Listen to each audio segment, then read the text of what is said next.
Sa bawat magarang opisina may kasaysayang tinatago. At minsan ang kasaysayang iyon ay mas madilim kaysa sa iniisip ng kahit sino. Para kay Mikael at mga nagtatrabaho dito, ang Arkham Core ay isang oportunidad. Pero sa likod ng makintab na logo at salitang investments, may pinagmulan itong puno ng kasakiman, panlilinlang at dugo. Sa conference room, alas 9 ng gabi, walang tao maliban kay TL Carla at 2 pang manager. Na-update na po ang client list, boss. Yung mga bagong leads galing sa email phishing project natin sa Canada. Good. Walang dapat magdugtong nito sa atin. Tandaan nyo kapag may nagtatanong, sabihin lang natin na affiliate company tayo ng Habibi Mining sa Dubai.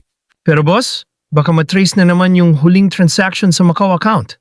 Hindi mangyayari yan. Yung corporate lawyer natin sa Hong Kong ang hahawak.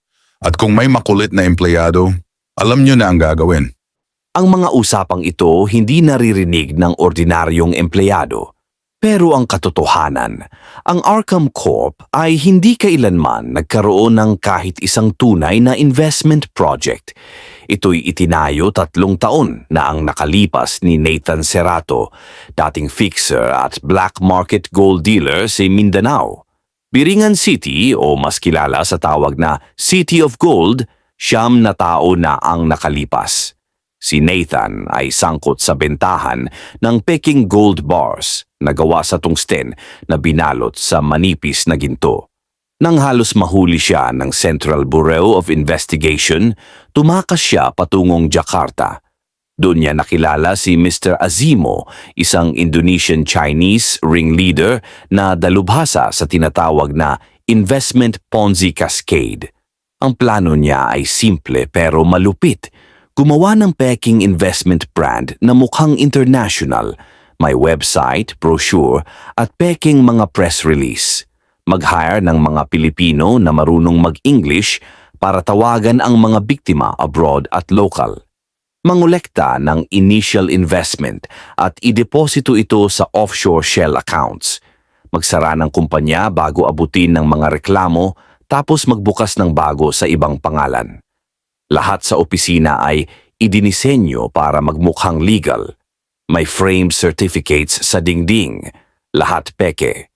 May digital ticker board na nagpapakita ng live gold prices, data feed lang galing sa internet at mga tauhang nakasuot ng magagara na tila ba totoong traders. Parang totoong-totoo.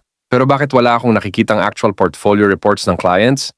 Sa bawat mesa may script na pare-pareho, mga salitang nagpapalakas ng tiwala ng kliyente at pumupukaw sa kanilang takot na mahuli sa oportunidad.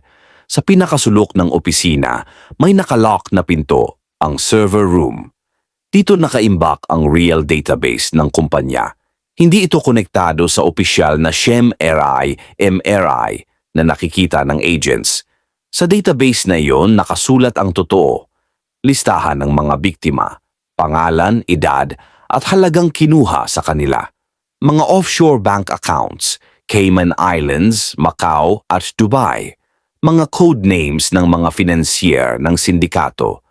Kung totoo ang hinala ko, hindi lang pera ang pinag-uusapan dito. Buhay ng tao ang tinatapakan ng kumpanyang to. Habang nasa Yossi area si Mikael sa balcony ng building. Nagring ang kanyang cellphone at isang misteryosong tawag ang kanyang natanggap.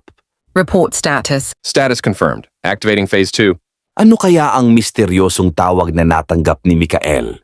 Magpapatuloy kaya sa panloloko ang Arkham Corps o matutuldukan ang kanilang masamang gawain?